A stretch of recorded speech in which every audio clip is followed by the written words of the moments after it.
بسم الله الرحمن الرحیم. مولا نصرالدین یو مولا تیر شوی د بادشاهان به خندول. پخوا د بادشاهانو سره به دا ګلادالپیازه او دا بل څه شی ورسره خوړلی بیربل. دا مولا نصرالدین دا به د بادشاهانو سره بعضې خوشطبع خلک ګرځېدل، د بادشاهانو ته به یې لطیفې وې او د بادشاهان به یې خندول. نو زموږ په کتابونو کې د مولا نصرالدین هم یو لوی نوم دی.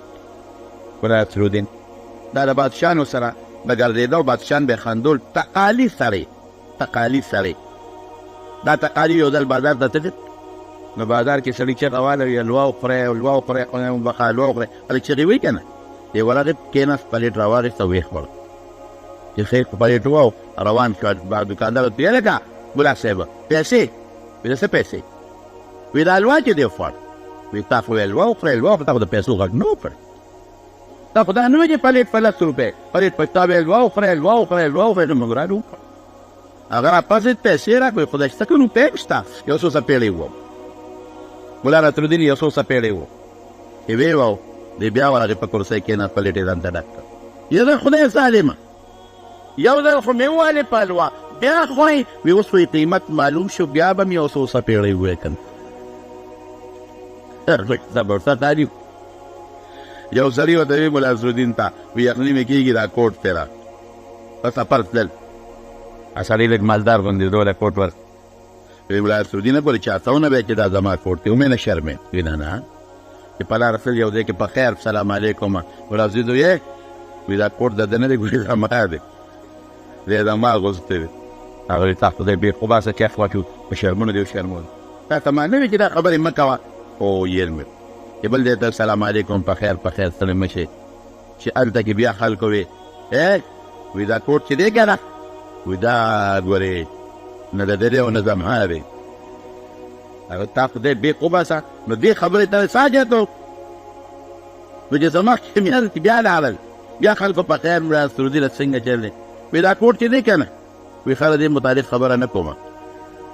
هغې تا خدای بې وباسه. نو دې خبرې ته ځم. نو دا لږ ټوقي و، خوشطبع و. نو بادشاهانو به سره ګرځاو. او زموږ کتابونو کې راځي چې دی به په ښار ګرځېده. او زموږ کتابونو کې دا هم راځي چې پټکې به یې موالې و، دا هم راځي چې داسې ساده غوندې ټایپ سړی و. نو چې د هغه په غاړه مې وکتل، نو صاحب اوس د مولا نصرالدین دانچې جوړه کړې ده د تانبې نه، او خر یې هم جوړ کړی دی. نو په خر د پاسه مولا نصرالدین سور دی، په خر د پاسه مولا نصرالدین سور دی. او هغه خر د تانبې د پیتلو دی، د ده دانچې هغه بوت یې د پیتلو جوړ کړی دی. او هغسې واسکټ هغه زوړ سادګۍ سره او پاڼې یې ورته خپو کې جوړې دي. یو پاڼه په نیمه په خپه کې ده، نیمه په ځمکه پرته ده، بل یې په د ګوتو د میاس کې ویزان ده او پټکې یې ورته والی دی. دا مولا نصرالدین لکه یو تاریخي سړی دی. نو د دې تاریخي انسان هغوی هلته د خر باقاعده خر یې ورته جوړ کړی دی، او د هغه د وجود یو بوت یې جوړ کړی دی. زما وروڼو دا بخارا وه. اوس هم خلک وایي اشنغر بخارا ده وایي. ما به وایي چې دا ولې خلک وایي؟ لکه بخارا کې ډېرې مدرسې، نو په اشنغر کې هم ډېرې مدرسې. لانکې دا ښار هلکه سمه بخارا ده، سم سمرقند دی. هلکه د دې څه مطلب؟ نو موږ به وایي چې هلکه بخارا کې مولیان ډېر تېر شوي دي. نو سمرقند او دا هم ټیک ده چې مولیان هم ډېر تېر شوي دي، خو مطلب یې دا هم دی چې په بخارا او په دې علاقو کې د مدرسو یو جال و جال د سلګونو زرګونو مدرسې وې، او د خلکو د علم سره او د دین سره مینه وه. الحمدلله لکه زموږ د اشتغر د خلکو د پاکستان او زموږ د صوبې خیبر پښتونخوا د ټولو محبت شته. خو الحمدلله ده د خپلې علاقې د کوي هر ګوجر د خپلې میخي صفت د پیو کوي که نه. نو زه دا وایم چې زموږ د اشتغر د خلکو الحمدلله د علم سره ډېره زیاته مینه. دا مدرسې دي هم دا خلک یې ساتي، طالبان هم دا خلک په جوماتونو کې ساتي، ډوډۍ ورکوي، چای ورکوي، باقاعده د بجلۍ انتظام یې کوي. او په ښه نظر علماو ته او طالبانو ته الحمدلله زموږ د وطن خلک ګوري. دغسې هغه زمانه وه. نو دا په سوونو زرګونو مدرسې شاړې پرتې، صرف یو مدرسه کې دغه 134 135 واړه هلکانو سبق وي، چې هغه هلکان هم ګیرې خیرې وي، هغې چا سبق وي. او چې کوم استادانو ورته سبقونه ښیل نو هغه هم ګیرې خیرې وي. استادان هم پتلونونه اچولي وو، هلکان هم پتلونونه اچولي وو. استادان هم په کوټ پینټ شارټ کې ګرځېدل، او الکان په پینټونو په شرټونو کې ګرځېدل. د استاد په سر پټکې ټوپۍ خو څه کې اسم نو ګیره برېت نشته نه پټکې نه ټوپۍ لکه یو آپ د سکول یا د یو کالج هغه سکول کالج چې هغې کې پینټ شرټ استعمالي د هغې یو استاد او الکان هم دقسې کلاو سر او کلاو مټ او کلاو ټوپۍ په لاره باندې روان دي لاس کې یو کتاب نیولی دا د هغه بخارا نظام 70 سال روس راغی روس به پاسه بولډې نه دی وګرځولی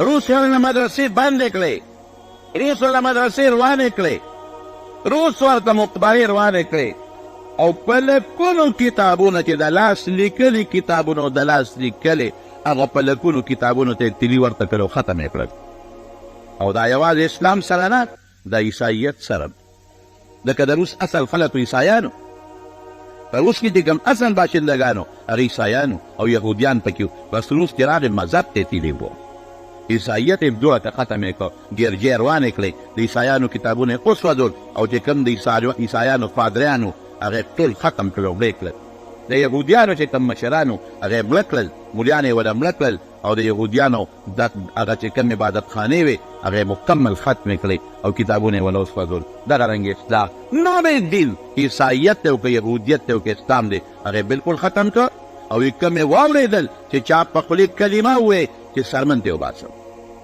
بس ختم کور کې دننه قرآن شریف ته چا ووایي چې دې کور کې قرآن شریف دی کور به ختمو بلکې قرآن شریف خو څه کې چې د ګوتې عمره عربي عبارت هم په کوم کور کې ګیر شو سزای موت دا د روس نه ده ما په سترګو ولیدل که ما ولیدل هغه څه په سترګو دا راته خلکو قصې وکړې چې موږ د خپلو پلارانو ویلې دي چې زموږ علما چې د چا ګیرې به وې او د کوم انسان به نیوه بس شوټ کوو به د چا به ګیره به شوټ کوو کومې ښځې به پرده کوله شوټ کوله یو دروس شروع دی او دا اعلان قرآن شریفونه یې راوړل زموږ د مشرانو مخکې دي ورته کل ویسولو دا زموږ لیدل زموږ مشرانو چې دې کور غرغران رندرې او اعلان وکړ چې کوم کور کې قرآن شریف ونیدلی شو سزای موت بله دویمه نشته قرآن شریف خو څه کې چې دوه کرښې عربي د چا په کور کې راوخته دوه کرښې عربي هغه د سزای موت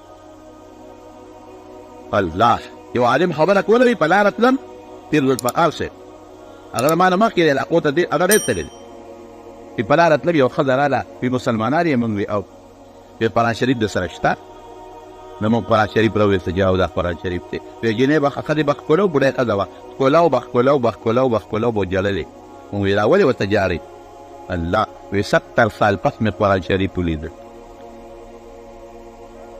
او یا کاله پس ما قرآن شریف ولې تاسو کوئ انقلاب چلی د قرآن شریفونه ټول غونډ کړل ویسولل او اعلان یې وکړ چې که دوه ګوتې عربي هم چا کور کې ګیره شو نه به وجنو به ختم علم ختم دین ختم اسلام ختم ورونو دا موږ چې وایو د ملا وجود ضروري دی ولې ضروري دی که ملا نی که نه نو علم تعلق د ملا سره دی ګاڼی چیني ته ګوړه نشي جوړول دا قانون دی ګاڼی چیني ته ګوړه جوړول نشي جوړول د تیلو ماشین او د تیلو ګاڼی چیني ته شوشم به پروت یې خو ته ترې تیل ایستی شي نه نشي دا قانون دی چقندر به ډېر وکړې خو چې میل نی ته ترې چیني ویستی شي نه نو چې مولا نه دین ته اسم نشي کولی قرآن باندې سره پروت یې فیسته شي کولی حدیث باندې سره پروت یې فیسته شي کولی هغه مولا ختم که مدرسې ختم که روس قرآن یې ختم کور ته خلک یې وګوره خلک یې دي مسلمانات قسم په خدای که د مسلمانۍ نه خبر دي قسم مې راته وکړ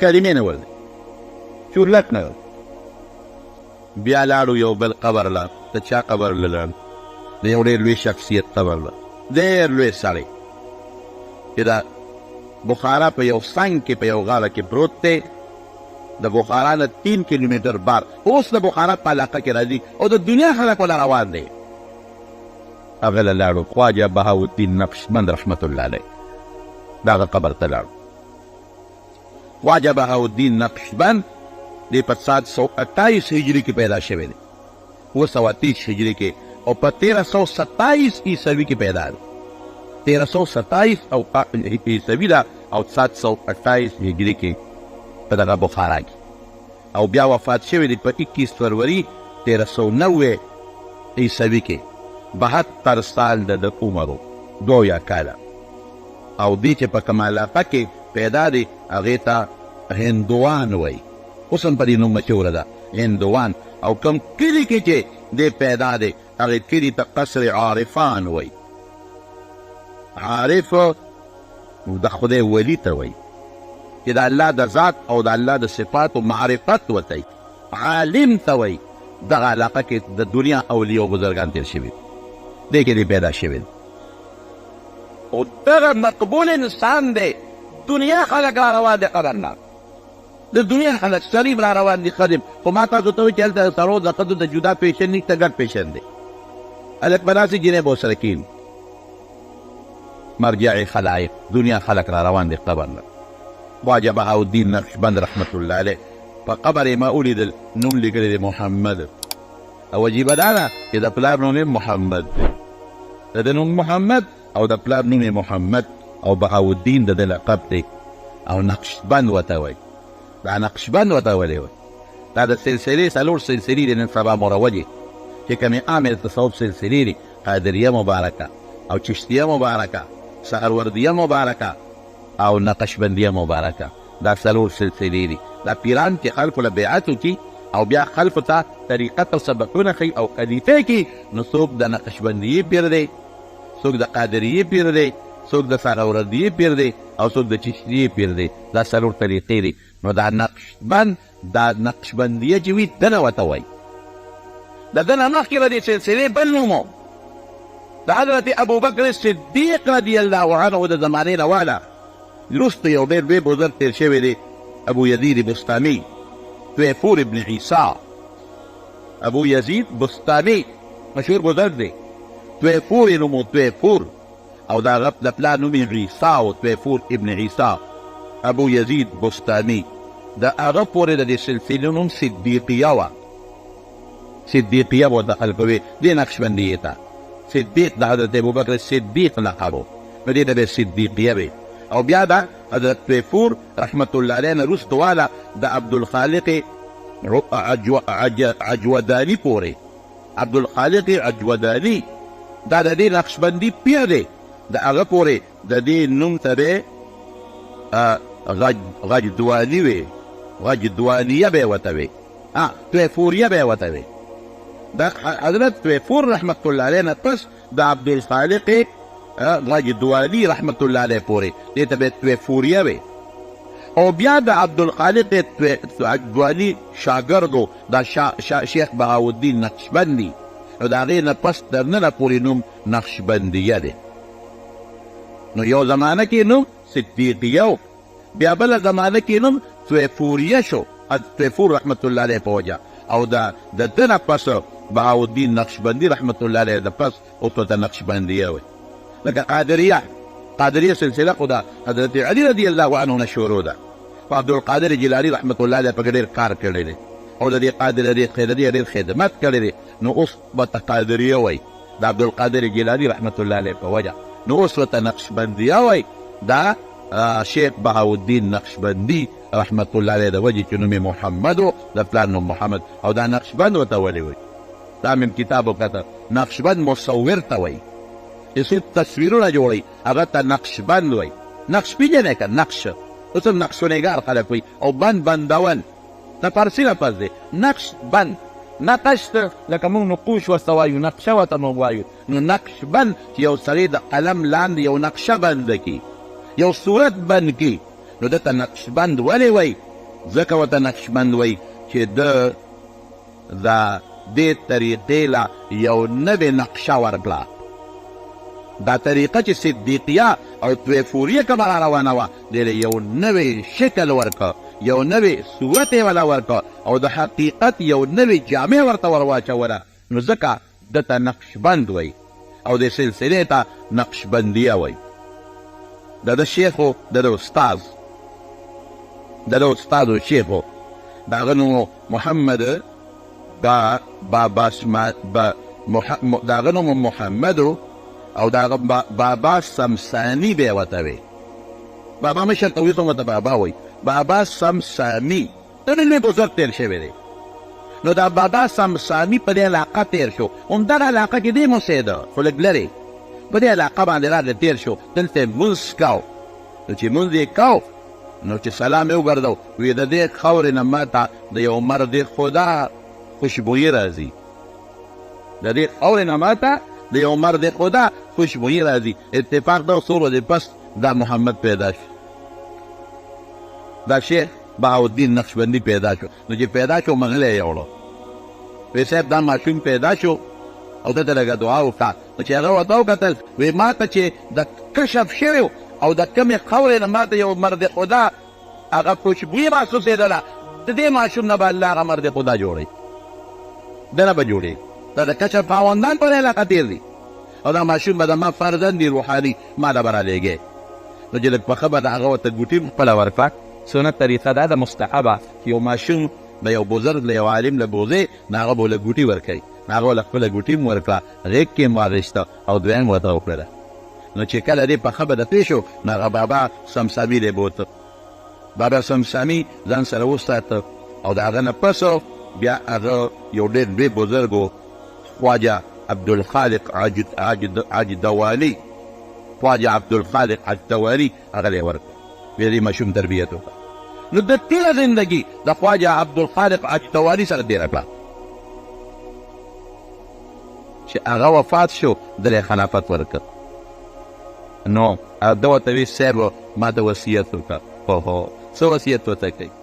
زموږ نن سبا پیرانه وګوره، دې پیر ته م ګوره، د نقشبندیې چیرمین ته م ګوره، نقشبندیې سلسلې مشر ته م ګوره. نو هغه شیخ عبدالخالق عجدواني رحمت الله علیه ورته وی بچي یو څو وصیتونه درته کوم هغې عمل کوه. یو به د سنتو په دایره کې خپل ژوند تېری،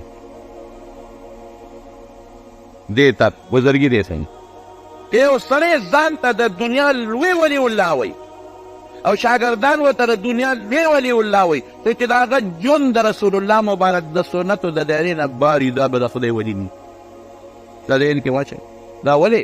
ځکه رسول الله مبارک فرمایي ځان راته نه دی وایي که یو انسان پر یو لاس کې درته نور راښکته کي او په دې بل لاس کې درته سپومۍ راښکته کي او هغه کې د دې ګوتې د بند دومره زما د سنتو خلاف ورزي وي، نو دا به نیک پیر نه و بزرګ به نه، دا به څوک ساحر او جادوګر وي.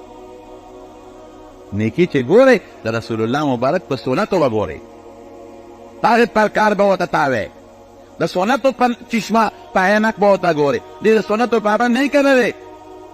که د سنتو پابند نه دی، دا پیر نه دی، دا د خدای ولي نه دی. دله ښځې راځي، دله جنکۍ راځي، د هغې له په لاسونو ډبونه ورکوي. لکه پنجاب کې دا شی شته، نیکان هم شته، بدمن هم شته، دا به چېرې پیر نه. دله خلک راځي پښو کې سجدې ورته کوي، دا ظالم دی، دا به پیر نه. د ګیره خریلی ده، دا به پیر نه. د سیګار څکي او د چیلمان راکاږي، دا به پیر نه. د مونځ نه کوي، دا له کوم ځای نه پیر شو؟ هغه پیر صاحب خو د مونځ نه کوي، دا شته پرې سندمین کې دین نه کوي. یو ایک نماز مکہ میں، ایک مدینہ میں، ایک بغداد میں. یہ په یو مونځ مکه کې کوي، بل مدینه کې کوي، بل بغداد کې کوي. مخلوق خلق یو مدینه کې اول کم ځای کوي، اول جوړ هندوستان کې کوي. دا کنده سړی حیران زموږ خلک هر چا ته پیر وایي. په هزاره کې پخوا یو په تیږه به ناستو او بربند به ناستو، بربند، او خلکو به ورته ننګا صاحب وي، بربند چورلک بربند، دوه ګوتې ټوکړه به پرې نه وه. او خفه کېږې ما زمونږ د ملک د یو اعلی عهدېدار پیر ونه به راته هغه کې به دا کمار وسړي به ډب ورکړو، وایي دا پیر دی ولې دا پنور ناست دا سوري ته نه کښېني. خدایه پاکه نو پنور باندې خو به چیرجان هم پیدا کېږي. نو ده ته هم پیر ووایم هغه یاره دی زمونږ پیر دی، دا به ومن که د بل چا دی که نه خو زمونږ دی. نور څه خبر د پنور باندې ناست دی؟ تاسو څه خبره؟ ما د یو ځل چا ویل چې په پېښور کې په دې موچیدله کې وي پیر دی او خلکو یې صفت خو ما ته په یو ځای کې مې ولید چې بیا په ګاډي کې بل ځای ته راغلم هلته یې ناست و، یو صفت یې کول ما یې راچې مونږ د کال سپین کوي او متیاد یې نه کوي، مونږ به چې متیاد یې نه کوي دا به اودس مات یې نه کوي. هسې نه پوهېدو چې خبر نه په پنځه شپږم جومات کې چې راغلم موچیدلې ته هلته کې ما ویل دا پوه چې دوکان مې پیر صاحب پلان کې وي دا پیر کم پیر دا پیر نشته دا چرسي دغه دی ناست. یاره چې مې وکتل چې په هغه دوکان کې د چرسو یو ښه مینو او یو ورته نهه چرسیان راته و، دا شرلار خاته یې ده اصل واره یو بوډا بابا هغه ته مې ما ته وچوي چې دا پیر دی. نو یې کته ورته پیر وی وایي مونږ خو د په منظوري ده نن په نفلو لید نن په روجاوي ده دغسې چرتونه سکي امې باباجي خلک وایي چې دی اودس پاتې نه کوي یاره وایي د چا مخکې به یې نه کړی او ته داسې کار وکړه چې سهار راشه د شپې نه سهار نو تا ته به زه د هغه سوټ وښیم چې څونه تا ته به هغه سوټ وښیم چې دی ګوساله غول په دلته پراتي سم وګېږې همدې پکې پروت دی یعنې زموږ د خلقو نه عقل تښتېدلی یو ساحر وایي د سحر دوه درې څیزونه به زده کړي ناشنا کار به وکړي هر دوی پیر پیر هغه دی چې د رسول الله مبارک په دیره کې دننه جوس ویل چې د پیر الله وایي زه نه وایم الا ان اولیاء الله لا خوف عليهم ولا هم يحزنون زما اولیاء چې دي په دې به وروسته هېڅ یره نه د قیامت او د آخرت او دنیا کې د مال دولت پاتې شو غمجن به هم نه اوس څه ته وایي اولیاء الذين آمنوا چې لومبۍ خپله عقیده ټیکي وکانو یتقون تقوا فکي د ټول ډنډه تقوا دا ده په قرآن سره تول ډنډه تقوا دا ده چې د رسول الله د سنت ذره کې جن نه جون نو چې ایمان عقیده ګډه ونه ده یا تقوا پکې نشته نو د خدای القرآن وایي چې دا پیر نه دی نیک نه دی ته ورته وایې کله چې کړي نو هغه استاد ورته وایي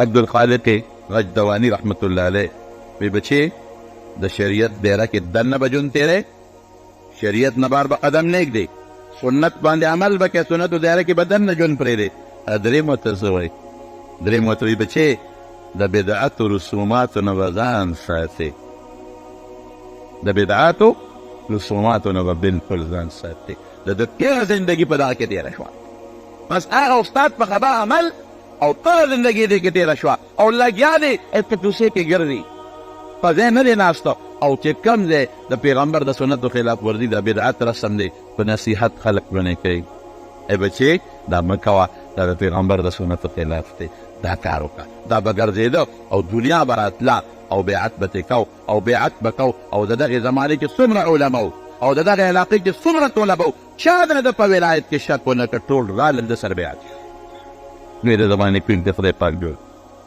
د یو څو اصطلاحات په نقشبندیې کې راستې دي وقوف زماني وقوف عددي وقوف قلبي دا د خپل اصطلاحات دي او د بیا وصیت وکړه چې زه مړ شم نو ما په قبر به دا لیکې دا شعر به لیکې چې کله مړ شم په قبر به مې دا شعر لیکې مفلسانیم آمده در کوی تو مفلسانیم آمده در کوی تو شیئا لله از جمال روی تو معنی څه ده یو ډېر مفلس انسان الله ستا درګاه ته راغلی مفلسانیم آمده ډېر مفلس یم ډېر غریب او فقیر انسان راغلی یم در کوی تو الله ستا دربار کې مفلس یم حضرت ابو هریره وایي وی تش لاس روان یم عبدالله ابن مبارک وایي وی تش لاس روان یم امام ابو حنیفه وایي رحمت الله علیه وی تش لاس روان یم وی زما په قبر ولیکې دا الله مفلس فقیر تش لاس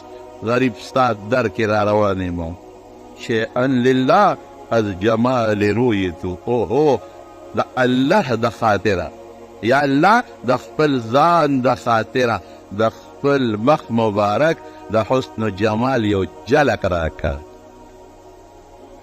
لله شیئا لله لله به مخکې کو از جمال روی تو الله د خپل ذات ته لحاظه د خپل جال د خپل جمال او د خپل حسن ته روزګاره د مخ مبارک یو جلک راله راکړه دا زما په باندې کې د دوه لوی ګذر تېر شوی دی دا په بخارا کې دفن دی د ډېر لوی خدمت کړی دی د نقشبندیې لوی لوی بزرګان ډېر ډېر بزرګان چې کوم تېر شوي دي هغې کې د نوم شامل دی ګڼ ګڼ بزرګان خواجه عبدالخالق غجدواني چې د پیرو یو دی سید بهاءالدین نقشبندي او درېیم خواجه علاءالدین عطار او څلورم خواجه عبیدالله احرار دلته د خواجه عبیدالله احرار خبره مشته خو هغه اوس وخت کم دی هغه بلې جمعه دلته انشاءالله العزیز ذکر کوم او د نقشبندیې ده چې کوم پکې اضافه کړې ده نو هغه